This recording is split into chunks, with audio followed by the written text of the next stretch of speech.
Fala aí, pessoal, e vamos fazer o nosso giro do ranking dessa semana aqui do canal? Então acompanha aí comigo, né? Lembrando que a gente vai passar pelos nossos rankings de fundo imobiliários, ações e o ranking de oportunidades que está com um monte de novidade agora que eu trouxe essa semana pra gente aqui. Ficou bem mais legal, tá? O de oportunidades. Ele está mais no final do vídeo, acompanha até o fim para você ver. Muito bem, então. Só lembrando aqui que não estou recomendando nada para vocês, tá? Se for fazer besteira com seu dinheiro, é problema seu. O que eu quero fazer aqui é trazer o meu conhecimento de tudo que eu estudo, né, na parte de investimentos e mostrar como que eu faço essa aplicação de investimento baseada em rankings, né? Agora, para quem está chegando agora e tem bastante gente, vamos conhecer o nosso ranking de fundos imobiliários para vocês verem o que que é que eu estou falando. Pessoal, essa aqui é a carinha do nosso ranking, tá bom? Tem as lives que ficam ao vivo o dia todo, tá? No horário comercial e enquanto a bolsa está aberta. Então ele é dinâmico, ele fica mudando. Esse aqui é o nosso ranking de fundos imobiliários. Eu não vou em detalhes agora, né? Mas eu pego os principais indicadores aqui, eu pego o histórico de preços, o valor atual da cota e esse que fica mudando ao vivo, né? E daí ele traz aqui quando que é a data do próxima data com, o histórico de dividendos que o fundo tem pago, né? Qual que foi o último dividendo, quando que é a próxima data com, que é até a data que você tem que comprar para receber esses dividendos, como que está a questão de imóveis e vacâncias. Então ele pega todas as informações e deixa tudo aqui bonitinho para você e ele fica ao vivo. Então, se tiver uma queda grande e não tiver nada explicando isso, pode ser que um investidor muito grande vendeu toda a parte dele a mercado, o preço cai. Automaticamente ele sobe aqui, ele dispara no ranking, você vai lá e compra, né? Então ele é muito bom para ficar achando oportunidades. Assim como tem o de fundos imobiliários, a gente tem também aqui o ranking de ações que está aqui, né? E aí no ações você tem aqui da categoria Best, você tem da categoria Ibovespa também, ele fica ao vivo passando.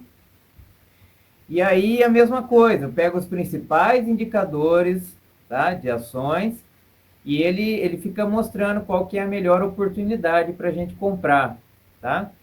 E assim também como ele tem aqui o preço teto. Então eu sei, por exemplo, que a Petrobras aqui, nesse valor, está pagando acima de 12% ao ano, né? Se eu pegar aqui uma Vale, a Vale está me pagando aí 10%, um pouquinho acima de 10% ao ano. Então fica muito fácil de pensar essas oportunidades. Tá legal, gente? Beleza, falado aí do ranking, é só se inscrever e acompanhar, todos os dias tem live. Vamos voltar aqui para o nosso giro do ranking, que a intenção é verificar como estava a semana passada e como está nessa semana aqui. Então, essa semana o IFIX, né, ele começou a semana parecendo que ia dar uma trégua aqui, uma queda gostosa, e aí todo mundo já animando, né, querendo raspar aí o fundo de oportunidades, e ele deixou a gente sonhar, porque no fim da semana ele subiu de novo, né? Mas no total ele teve uma pequena queda de 0,34. Agora, olhando nos fundos de tijolos, né, no filtro tijolos, o que acontece aqui? O KNRI disparou no ranking de tijolos, ele estava em 17º, ele veio parar e na terceira colocação, né? Isso porque a cotação dele caiu bastante. Então, o destaque hoje nos fundos de tijolo tem o Tigar, né, que não teve variação, está em primeiro lugar. Muita gente não gosta. Eu tenho ele, não tenho muito do que reclamar, tá, gente? Ele paga bem dentro do guidance que ele se propõe a pagar.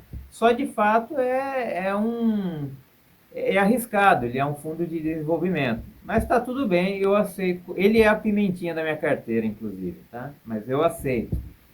E aí tem o PVBI também, que está como oportunidade de tijolo, e o KNRI, tá? Que é um fundo híbrido.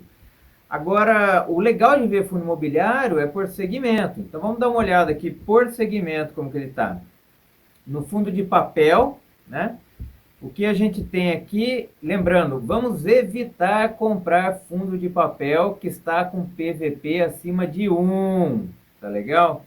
Evitem comprar, porque ele não vai valorizar muito mais do que isso, e aí você vai ganhar somente no dividendo dele. Ele paga melhor? Paga melhor, mas é legal você ganhar no dividendo e na valorização, né? Então, a hora de olhar o ranking, cuidado com os fundos ruins, gente. Evita o que for vermelhinho, tá? Cuidado com os que forem amarelinho. Isso é questão da gestão. Eu estou preparando uma atualização na base de dados que eu vou conseguir dar nota individual para cada fundo, tá? Acompanhe aí que logo mais eu trago para vocês aí, mas logo cada fundo vai ter uma classificação para ele. E aí, o que eu tenho aqui hoje para vocês, né? Olhando no ranking atual, excluindo aqui, né? Você pegar o MXFR, ele é ok, mas ele está caro, 1.01 de PVP. Então, quando a gente começa a olhar assim, dos que são bons, ó, a gente tem aqui o HGCR, é uma leve oportunidade, tá? E a gente tem aqui, ó, o Canip, tão bom, mas já chegou no VP dele. KNSC também. Agora olha aqui, ó, o KNHF está interessantíssimo, gente. Tá? Ele é um hedge fund, ele investe não só em papel, mas ele também tem imóveis, ele tem ações, ele tem várias coisas na carteira, mas predominantemente hoje é papel. Então eu coloquei ele como fundo de papel. Ele está como uma boa oportunidade aqui de valorização, né, 6%, e ele também paga muito bem. Olhando para os FIAGROS, não teve mudança significativa essa semana. Basicamente aqui, né, ele subiu forte, inclusive, essa semana. É ruim que eu estou querendo comprar aqui o Rura, mas está subindo. Mas o que eu diria é que o Rura e o KNCA continuam como boas oportunidades. Ainda estão baratos e pagando bons dividendos, né? O Rura que se recuperou aí de uma fase que ele estava montando caixa por causa de inadimplência que ele teve aí. Na parte de FIINFRA, mesma coisa, sem mudanças significativas essa semana, né? Porém, se você olhar aqui na parte que atende os filtros, está tudo verdinho. E verdinho, né, significa que são fundos bons e eles ainda têm aqui bons descontos e pagam bem. Então, tem boas oportunidades ainda no fundos de infraestrutura aqui. Na parte de fundos também não houveram mudanças significativas nas posições do ranking, tá? O que aconteceu aqui é que ainda tem potencial de valorização aqui nos FOFs. Eu não invisto neles, eu prefiro comprar diretamente, mas os FOFs, historicamente, ele cai mais quando tem uma crise, tem uma inércia, não é que ele cai antes, ele vem caindo, mas ele cai mais. Na hora que está recuperando, ele é pesadão. Ele demora um pouco mais para recuperar, mas daí ele acaba recuperando mais do que o restante dos fundos. Então pode ser que venha aí uma oportunidade de valorização nos fundos de fundos, tá? Mas não é um setor, pessoalmente, que me agrada. Agora, na questão dos fundos híbridos aqui, também não teve mudança significativa. O que eu destaco aqui é o ALZR, que virou um fundo base 10. Está até dando um probleminha aqui no ranking, porque teve alguns databases que não atualizaram ainda. Então, valeu aí o pessoal que indicou que estava com erro lá. Eu consertei aqui. E aí, ele subiu um pouquinho, mas continua, gente. Falou de fundo híbrido? Nem perde seu tempo. Só tem o ALZR e o KNRI que presta melhor aqui. E foca neles e estão ainda com boas oportunidades. Certo? Na parte de laje corporativa, também em termos de posicionamento, não houve nada muito gritante aos olhos, né? Agora, o que acontece aqui é que ainda tem bons ativos, né? Se a gente olhar aqui o PVBI, o Core, né? O HGRE, que eles ainda estão com alto potencial de valorização, porque o PVP deles está bem baixo. E está uma onda agora das empresas voltarem para o presencial que pode beneficiar esse setor. Então é para ficar de olho aqui. Se você já investe, beleza. Se não investe, é legal ficar de olho. Laje geralmente não paga um dividendo muito absurdo, né? Com exceção do Core aqui, mas o Core é um caso à parte, que ele está distribuindo dividendo extraordinário. Ele vendeu um imóvel e vai pagar até o final do ano um dividendo muito bom. Depois isso vai cair também. Agora, pode ter um potencial de valorização aí com a volta do trabalho presencial. Na questão dos galpões logísticos, a gente teve uma leve baixa, né, no setor como um todo, o que melhora a atratividade para comprar fundos logísticos. E aqui não houve grandes mudanças também no ranking, porém, né, teve alguns fundos, o GGRC, o LVBI, XPLG e GARI, que são fundos bons, eles tiveram uma pequena queda. Então, apenas estão mais atrativos. Isso melhora o potencial de valorização lá na frente. E aí, na questão da renda urbana, como previsto, né, semana passada a gente tinha o TRXF, ele saiu da nossa zona de classificação, porque o filtro dele, o PVP, estava muito caro. Então, para mim, não interessa. Para mim, é um fundo que não interessa. Mas eu já estava prevendo. Ele fez uma emissão, né, no valor patrimonial, fez R$ 101 e um pouquinho. Então, é previsto que o preço caia. E sim, o preço caiu. O preço dele foi para... Até agora está em 102,30, mas chegou a cair até um pouquinho mais. Chegou em 101,50, que era o valor patrimonial. Agora é acompanhar ele.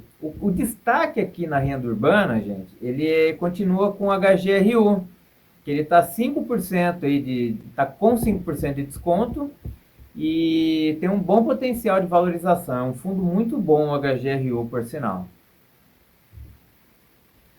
Na questão dos shoppings, teve uma leve queda nas cotações também do setor como um todo, né? Se você comparar da semana passada para essa, né?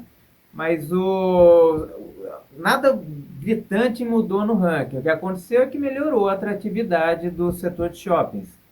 Então o PVP está um pouquinho mais baixo, está mais bacana de comprar. Para quem já investe nele aí, é muito bom. Muito bem, partindo agora para o nosso Ibovespa. O que aconteceu é que estava meio moroso, né, no começo da semana, sem vontade de cantar uma linda canção. Estava aquele jeitão e de repente deu um boom no índice aqui lá no dia 8 de maio. Né? Aí com isso, o ranking ele subiu tudo como um todo, subiu como um todo. Então isso os ativos não mudaram muito de posição, né? Mas porque tudo acabou subindo, né? Teve uma exceção aqui só que foi o Bradesco, né? O Bradesco ele vinha aqui na 10ª posição no Ibovespa como um todo, ele caiu para 17º. Isso porque a cotação subiu um absurdo. Se a gente pegar o valor patrimonial dele, ele era de 0,84, agora está em 0,95. Né? Ele que foi o que mais chamou atenção aqui. Do restante, eu diria que a Petrobras ainda segue como uma grande oportunidade de entrada. Ele estava barato a 30,81, ele ainda está a 30,91, está muito barato, tá, gente? Não estou recomendando, se quiser comprar, problema seu, tá? Mas eu compro, eu comprei mais um pouquinho essa semana aqui e a gente segue eu sigo com a Petrobras aí e vai ter anúncio de dividendo logo, inclusive. Agora, não, Adriano, eu não gosto do Bovespa, eu gosto de investir igual o Bars, quero ser igual o Bars. Tá bom. Então eu tenho o ranking aqui das ações do segmento Best, né? São esses aqui que você está vendo na tela. E aí, nesses segmentos aqui, eu diria que hoje a CEMIG, a Transmissão Paulista, a Saneamento de Minas Gerais, né? Elas continuam aqui como grandes oportunidades.